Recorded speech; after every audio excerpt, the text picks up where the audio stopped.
Julie, come on up here. You know, this is a sad day, but it brings back an incredible amount of good memories. Today, America and the world, in my view, lost a remarkable leader. He was a statesman and humanitarian. And Jill and I lost a dear friend. I've been hanging out with Jimmy Carter for over 50 years, it dawned on me. And I had countless conversations with him over those years. And I always would be proud to say that he used to kid me about it, that I was the first national figure to endorse him in 1976 when he ran for president. There was an overwhelming reason for it, his character. What I find extraordinary about Jimmy Carter, though, is that millions of people all around the world, all over the world, feel they lost a friend as well, even though they never met him. And that's because Jimmy Carter lived a life measured not by words, but by his deeds. Just look at his life, his life's work. He worked to eradicate disease, not just at home, but around the world. He forged peace, advanced civil rights, human rights, promoted free and fair elections around the world. He built housing and homeless for the homeless with his own hands. And his compassion and moral clarity lifted people up and changed lives and saved lives all over the globe. Jimmy Carter was just as courageous in his battle against cancer as he was in everything in his life. Cancer was a common bond between our two families, as of many other families. And our son Bo died. When he died, Jimmy and Rosalind were there to help us heal. Jimmy knew the ravages of the disease too well. He lost his father, his brother, his sisters to this terrible disease. So when Jimmy was diagnosed, we did our best to comfort him. We met with him down in Plains, we met with him, and anyway. We talked and shared our beliefs that as a nation, we have the talent and the resources to one day end cancer as we know it, if we make the investments. He believed that like I do. I'll always cherish having seen Jimmy and Rosalind Carter together. Theirs was a love affair of the ages. While we'll miss them both dearly, I do take some solace in our kids were saying it, that they're united once again.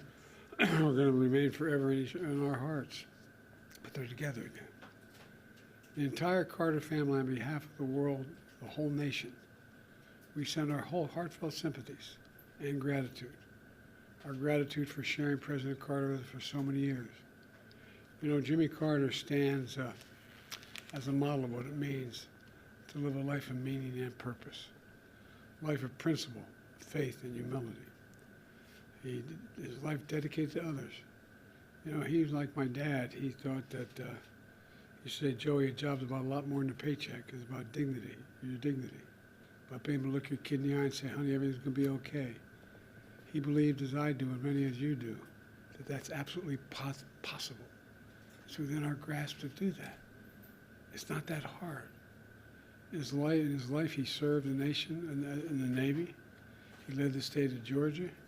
He became president and a beloved statesman all over the world. But to know his core, you need to know he never stopped being a Sunday school teacher at that Baptist church in Plains, Georgia. Today's world, some look at Jimmy Carter and see a man of a bygone era. With honesty and character, faith and humility, it mattered. But I don't believe it's a bygone era. I see a man not only of our times, but for all times. Someone who embodied the most fundamental human values we can never let slip away. Although sometimes it seems like it is. We may never see his like again. We'd all do well to try to be a little more like Jimmy Carter. You know, my mom, you've heard me say this before, used to say, bravery lives in every heart, and someday it'll be summoned. Every time it was summoned, he stepped up. Every time, politically, personally, morally. And, you know, everything. The one thing I admired most about him, he thought and believed, and he really did believe this, and I do as well, that everybody deserves an even shot. No guarantees, just a shot. Everybody deserves a shot. And, you know, gave an awful lot of people a chance. So, as I said, I was an admirer. I considered myself a friend. Kept in touch with him, and his son, I was going to tell you a story his son told me, but that'd be inappropriate. Maybe he'll tell you, but about I think he's happy. I think he's happy with Roseland. So. Mr. President, as you think about your post-presidency, is there anything about Jimmy Carter's time after leaving office that inspires you for the years ahead? Yeah, never give up hope. Never give up hope. I mean it from the bottom of my heart. So much negativism out there. I know you're tired of hearing me say it over the last 4 years. But folks, there's nothing beyond our capacity. Nothing beyond our capacity. If we do it together. And I mean it. I mean it. And he believed it. Sir, what is your fondest memory of Jimmy Carter? I have a number of them. I guess maybe my fondest memory of Jimmy Carter was when he grabbed me by the arm and said, I need you to help me in my campaign. And I said, I've only been around a couple of years, Mr. Governor. He said, no, it'll make a difference. I said, I'm not sure it will. He said, no, it will. When I endorsed him for president, I told him why I was endorsing him, and that it was not only his policies, but his character, his decency, the honor he communicated to everyone. And but he was also very, he and Roseland were very kind to Jill and me when we lost our son, Bo. They were there for us. And I don't know, it's, I think that what Jimmy Carter is an example of is just simple decency. Simple decency. And I think that's what the rest of the world looks to America for. So what members of the family have you spoken to? I think I've spoken to all the children.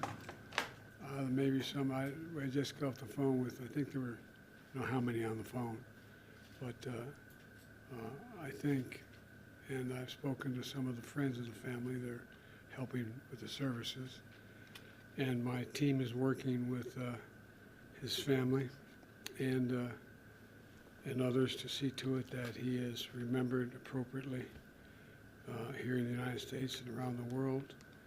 There's a process we're going through that will take a little time to set up this. I announced earlier today we're going to do a major service in Washington, D.C. on behalf of him. But that's a formal procedure that's underway. So I'm sure we'll start talking a lot to the family between now and my main contact is Chip. Is there anything that President Trump to take from President Carter? Decency. Decency. Decency. Everybody deserves a shot. Everybody. Can you imagine Jimmy Carter walking by someone who needs something and just keep walking? Can you imagine Jimmy Carter referring to someone by the way they look or the way they talk? I can't. I can't. You know, I think the end of the deal here is that one of the reasons why we're looked to by the rest of the world, for the bulk of our nationhood, we've laid out what our values are. You said what we believe. It's not just in the Declaration, we hold these truths to be self-evident, but there's a feeling. The rest of the world looks to us. And he was worth looking to. So thank you very much. Appreciate it. Thank you.